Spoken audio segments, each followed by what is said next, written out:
Hello बच्चों, आज हम पढ़ेंगे तुरंकार। आज का विषय है अपना बीए वाणिज्य व्यवस्था ने संचालन। आज चैप्टर नंबर 2 जिसका नाम है संचालन सिद्धांत। इसका एक सविस्तार सवाल है। क्वेश्चन नंबर 1, वैज्ञानिक संचालन सिद्धांत को समझाओ। यानी उससे पहले कि वैज्ञानिक संचालन की व्याख्या हम लोग देखेंगे। वैज्ञानिक संचालन किसे कहते हैं उसके बारे में हम लोग पहले जानेंगे।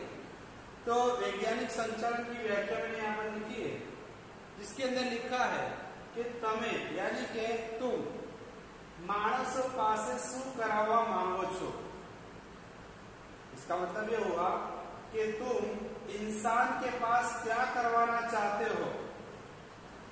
इसके बाद ते जानो अने त्यो चौक्कस रीते यानी कि उसको जानना और उसके अलावा कंफर्म करना है। चौक्कस रीते यानी ओछा में ओछा खर्च यानी कम से कम खर्च में वो कार्य करता है, उसके ऊपर ध्यान देना। फिर से बोलता हूं मैं, जिस इंसान के पास तुम काम कराना चाहते हो, तो यहाँ पर लिखा है मैंने कि जिस इंसान के पास तुम काम कराना चाहते हो उस इंसान को बारे में जानकारी, उसके ऊपर पूरा ध्यान देना है ताकि वो कम से कम खर्च में तुमको काम कर दे। तो ये हो गई इसकी व्याख्या। इसके अलावा और एक चीज यहाँ पर दी है कि हम लोग को पूछा है कि वैज्ञानिक संचालन किसका हो गया कि तमें मानसों पास शू करावा मांगो छो, यानी कि तुम इंसान के पास क्या कराना चाहते हो जानो यानी उसको जानना, अने त्यो चौक्कस रीते यानी कि वो कंफर्म हो गया तो वो कम खर्च में काम करने के लिए तैयार है, तो तुमको सिर्फ उसके ऊपर ध्यान देना है। उसके बाद यहाँ पे लिखा है कि तेरा सिद्धांत। तो सिद्धांत किसे कहते हैं? जिसको हम लोग कहते हैं नियम, रूल्स। यानी कुछ सिद्धांत होते हैं, कुछ रूल्स होते हैं, तो उसको फॉलो करना जरूरी है। तो उसके तकरीबन 8 पॉइंट है, जिसमें पहला पॉइंट हम लोग को दिया है वैज्ञानिक पद्धति। दूसरा पॉइंट हमारे पास है आयोजन अने अमलीकरण। तीसरा है कार्य विश्लेषण। चौथा है प्रमाणीकरण। पांचवा है वैज्ञानिक पसंदगी अने तालीम। छठा नाणाकीय उत्तेजन। सातवां कर कसर और आठवां है मानसिक क्रांति। मैं इसको बाय वन करके यानी कि एक करके तुमको समझाता हूँ।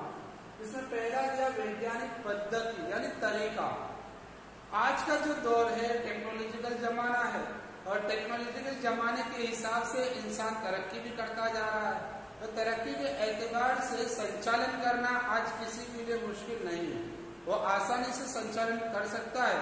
तो फ्रेडरिक टेलर ने भी ऐसे ही कहा है, उसका अभिगम जो है यानी कि उसके अपने एक राय जो है, उसका जो मशवरा है, वो मशवरा क्या है कि वो भी एक क्रांतिकारी, यानी कि हर इंसान को उससे फायदा हो, हर इंसान उससे फायदा उठा सके, उसके बारे में उसने भी बताया है। उसके अलावा यहाँ पर हम लोग को एक करके पॉइंट लेने हैं। इसमें पहला पॉइंट है वैज्ञानिक पद्धति, यानी किस तरीके से टेक्नोलॉजी का इस्तेमाल कर हम दूसरों तक मुनाफा यानी फायदा पहुंचा सके। तो सबसे पहली चीज हमारे अंदर ये होनी चाहिए कि जब भी कोई काम हमें करना हो तो कौन सी चीज का इस्तेमाल करना चाहिए जिससे कम खर्च हो, कम टाइम लगे यानी कि कम वक्त लगे। उन तमाम चीजों को ध्यान में रखकर हमें काम करना होता है। तो कार्य पद्धति के हिसाब से हम बता कि वैज्ञानिक यानी टेक्नोलॉजिकल जमाने के अंदर भी कौन सी टेक्निक का इस्तेमाल करना है, कौन सी चीज का इस्तेमाल करना है जिससे हमें कम खर्च और कम वक्त लगे। उसके बाद दूसरा इसके अंदर बताया है आयोजन अने अमलीकरण। आयोजन करना यानी प्लानिंग करना। जैसे हम पहले से कोई रणनीति बनाते हैं, मशवरा करते हैं, ये मशवरा हमारे लिए क्या होता है? आयोजन। और अमलीकरण का मायना होता है कि हम जिससे काम लेना चाहते हैं उस काम के लिए उसको उस काम के ऊपर डाल देना, अमल करवाना उससे। यानी हमने अगर कोई रूल्स बनाया है, हमने कोई अगर प्लानिंग किया है, तो उस प्लानिंग के ऊपर हमें उससे काम लेना है। तो इसके लिए यहाँ पर हम लोग को दिया है कि इस यानी कि जिस कामदार यानी कि जिस मजदूर से हम काम लेना चाहते हैं, तो पहले तो हमें उसका आयोजन बनाना है कि भाई वो जो मजदूर है वो मजदूर किस तरह का है, किस टाइप का है, उसके अंदर कितना नॉलेज है, बराबर है। उसके बाद वो मजदूर इस काम को अंजाम दे सकता है कि नहीं दे सकता, उसके बारे में भी हमको जानकारी लेना जरूरी है। जब हम उसके लिए जब आयोजन तैयार करेंगे तो साफ जाहिर सी बात है, जो आयोजन हमने उसके लिए तैयार किया है तो अगर उसको वो चीज अच्छी लगती है तो उसके ऊपर अमल करेगा। उसके बाद तीसरा टॉपिक हमारा था कार्य विश्लेषण। कार्य विश्लेषण क्या होता है? कार्य यानी काम, विश्लेषण यानी अलग अलग, हर तरह के काम। आज के दौर में हर इंसान के पास अलग अलग बुद्धि, अलग अलग काम होते हैं और हर इंसान अपनी तरक्की के हिसाब से कम खर्च में और ज्यादा से ज्यादा स्पीड में काम करने की कोशिश करता रहता है। तो कार्य विश्लेषण यानी काम को पसंद करना ये भी जरूरी है कि भाई कौन सा काम पसंद करे ताकि उसके अंदर उसे कम खर्च हो, कम वक्त लगे और उससे ज्यादा मुनाफा हासिल हो। इसके लिए यहाँ पर बताया गया कि जब इस तरीके से तो कार्य करने के लिए यानी कि काम करने के लिए जब उसका विश्लेषण करेंगे यानी कि जब उसको बांटेंगे तो उसके लिए कौन सी चीजें हमें देखनी है? एक तो वक्त देखना है, उसी के साथ साथ में उसकी गति यानी कि उस काम को किस तरीके से अंजाम दिया जा सके, उसी के साथ साथ में कि अगर उस काम को पूरा करने में थकान कितनी लगती है इसको भी ध्यान में रखना जरूरी है, क्योंकि हर इंसान अपनी बॉडी के साथ साथ में अपने अंदर की ताकत के साथ काम करता है तो जाहिर सी बात है कि उसको थकान लगती है। तो थकान कितने काम के अंदर उसको लगती है उसको ऊपर भी ध्यान देना जरूरी है। ये तमाम चीजें हैं जिसके अंदर हमको ध्यान देकर काम को बांटना है ताकि काम को हम ज्यादा बढ़ा सके। इसके बाद चौथा हमारे पास था प्रमाणीकरण। प्रमाणीकरण यानी कि प्रमाण, हर चीज को अपनी अपनी वैल्यू देनी रहती है, हर चीज को अपने हिसाब से उसको काम देना रहता है। अगर हम हर काम को अपने हिसाब से बांट देंगे तो काम हमारे लिए क्या हो जाएगा? आसान हो जाएगा और हम उस काम को अंजाम दे सकते हैं। तो यहाँ पर हम लोग को बताया है कि जिस तरीके से हमारे पास औजार होते हैं, हथियार होते हैं, तो उस हथियार का इस्तेमाल हमें कैसे करना है। मिसाल के तौर पर अगर हम ले लें कि हमारे पास ट्रैक्टर है, अब उस ट्रैक्टर से हमें करना क्या है? बराबर है कि जैसे पहले के जमाने में क्या होता था कि खेती करने के लिए हल चलाए जाते थे, यानी उसके अंदर कम वक्त लगता नहीं था, वक्त ज्यादा लगता था, खर्च भी बढ़ जाता था। अब के जमाने में क्या हुआ? टेक्नोलॉजिकल हो गया, वैज्ञानिक ने इतनी तरक्की कर ली कि हल की जगह पर हमने क्या निकाला? ट्रैक्टर निकाला, जिसकी वजह से हमारा काम क्या हो गया? आसान हो गया। और आसान होने की वजह से हमें हर चीज के लिए तैयारी करनी रहती है। तो हमारे पास जो साधन है, जो वक्त है, जो कार्य पद्धति हम यानी जिस काम को हमने अंजाम देना है उसके बारे में हमने जो पहले से प्लानिंग की है उसके ऊपर हमको ध्यान देना रहेगा। उसके बाद कितना पैदावार करना है, यानी उत्पादन जिसको बोलते हैं, कितना पैदावार करना है और कितना बेचना है पड़कर, यानी कौन सी कीमत इसके लिए तय करनी है। ये तमाम चीजों को किसके अंदर रखना है? प्रमाणीकरण, यानी कि तमाम चीजों का एक प्रमाण, एक माप। प्रमाण का मतलब होता है माप, यानी कि उसको हर चीज को अपने अपने अंदाज के मुताबिक उसको बांटना रहता है। उसके बाद हम लोग को पांचवा मुद्दा यहाँ पर कहा है कि वैज्ञानिक पसंदगी और तालीम, यानी कि आज के दौर में जिस तरीके से विज्ञान ने तरक्की की हुई है और तरक्की के हिसाब से हम लोगों को क्या देखना है कि यहाँ पर दिया पसंदगी।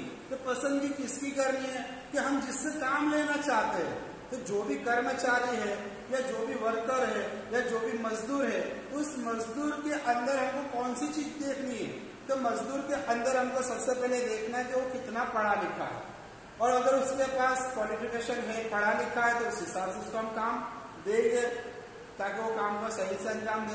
उसी के साथ साथ में दूसरी चीज क्या देखनी है? उसका अनुभव, यानी कि उस काम को अंजाम देने से पहले, यानी कि वो काम पहले कर चुका है कि नहीं कर चुका। अगर वो किया होगा उसने काम तो उसके लिए मुश्किल नहीं है, अगर नहीं किया होगा तो उसके लिए मुश्किल होगा। आवड़त, आवड़त किसे कहते हैं कि काम करने का तरीका, यानी कि जो काम उसको हमने दिया है क्या वो काम को किस तरीके से पूरा करेगा, क्योंकि एक काम को पूरा करने के लिए अलग अलग तरीके होते हैं, तो कौन सा तरीका अपनाता है उसके ऊपर ध्यान देना। शारीरिक शक्ति, शारीरिक का मतलब होता है अपने शरीर की ताकत, यानी कि उसके अंदर कितनी ताकत है कि वो अपने शरीर की ताकत लगा सकता है कि उस काम को पूरा करने के अंदर, तो वो शरीर की ताकत से थक तो नहीं जाता, वो चीज के ऊपर भी ध्यान देना जरूरी है। इसी के साथ साथ में कौशल्य, यानी उसके अंदर की गुण, अच्छे बुरे, वो सारी चीजें हमको ध्यान में रखनी पड़ती है। यानी कि कामदार के अंदर, यानी कि जो भी कर्मचारी हमारे पास में काम करने आया हुआ है, तो उसके पास हमारे सारी चीजों को ध्यान देना जरूरी है। उसके बाद हमारे पास है छठा पॉइंट, नाणकीय उत्तेजना। नाणकीय उत्तेजना यानी क्या? तो आज हम देखो कि हर कोई इंसान नाणकीय, नाणा यानी पैसा होता है, कि आज हर इंसान पैसे के लिए कुछ ना कुछ करना चाहता है, लेकिन जब हम किसी से काम लेना चाहते हैं तो उसको थोड़ी बहुत तो लालच देनी पड़ती है ताकि हम उससे काम फटाफट ले सके। और हम लालच नहीं देंगे तो काम को सही से करेगा नहीं, जल्दी से करेगा नहीं।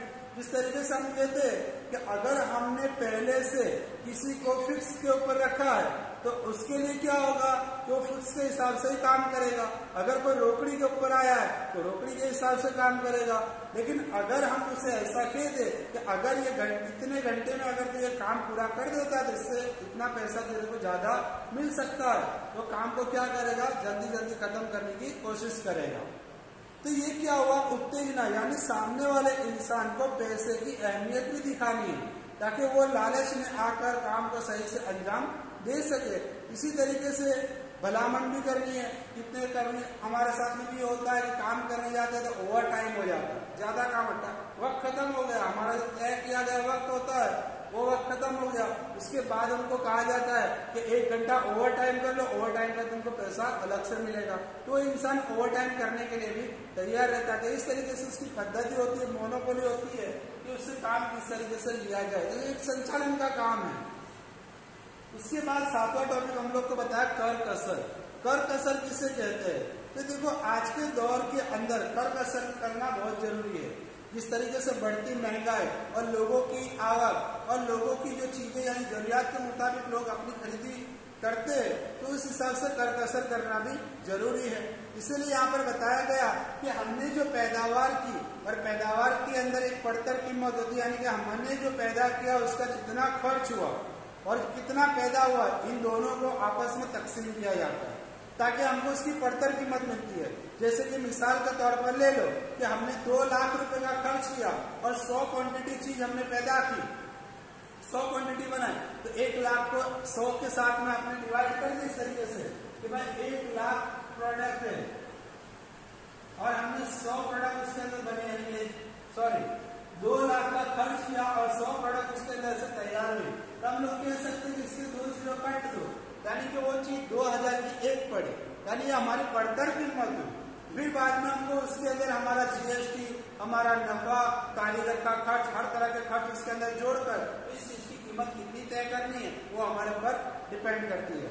तो इसके लिए भी कर कसर करना जरूरी है कि कम खर्च हो और पैदावार ज्यादा हो ताकि हमें मुनाफा ज्यादा हो सके। इसके बाद आखिरी हमको बताया मानसिक क्रांति।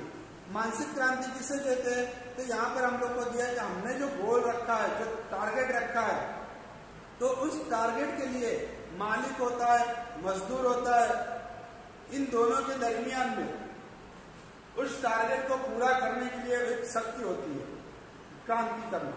यानी इन दोनों के दरमियान में मालिक भी चाहता है कि मेरा ये काम खत्म हो जाए और मजदूर भी कहता है कि मेरा ये काम खत्म हो जाए, लेकिन ये काम खत्म कब होगा?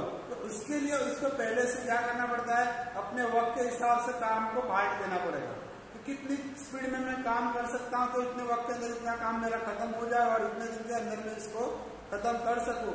यानी हमारे पास एक मानसिक तनाव भी होता है। कभी कभी इंसान ऐसा होता है कि उसको सोचता है फिर बाद में कहता है ये काम मेरे बस का नहीं है, तो उसके लिए वो काम अंजाम देना मुश्किल हो जाता है। इसकी वजह से उसका तनाव के अंदर इजाफा होने की वजह से काम को पूरा कर पाता नहीं है। तो हर किसी को, यानी यहाँ पर हम लोग को दिया ही है कि जिस इंसान से हम काम लेना चाहते हैं तो वो इंसान के अंदर मानसिक तनाव आना नहीं चाहिए। अगर मानसिक तनाव उसके अंदर आ गया तो वो काम को कभी पूरा कर सकता नहीं है, वो काम को अंजाम देता नहीं है। इसके लिए यहाँ पर दिया था कि वैज्ञानिक संचालन के आज के दौर में जो तरक्की हुई है, आज के दौर में जिस तरीके से तेजी बढ़ती जा रही है, तो इसके कुछ रूल्स, इसके कुछ नियम है, उस नियम के मुताबिक अगर काम किया जाए तो हम काम को सही से अंजाम दे सकते हैं।